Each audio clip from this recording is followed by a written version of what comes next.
Hello everyone and welcome back to my channel, and in this short video I will tell you that how you can easily turn on or turn off background app refresh on your iPhone. That's quite simple, interesting and easy, so make sure to watch the video till end so you don't make a single mistake.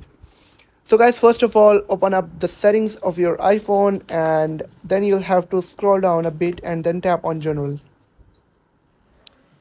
And right on this page you'll be able to find an option of background app refresh. You'll have to tap on it and then tap on background app refresh on the top. Now if you want to turn background app refresh for all the applications, make sure that it's set to off, and if you want to turn it on for Wi-Fi, you can tap on Wi-Fi, and if you want to turn it on for both Wi-Fi and mobile data, you can select it as well. And if you want to turn off the background app refresh of a random application or a individual application, you can also do that. So that's how you can easily turn off or turn on background app refresh on your iPhone.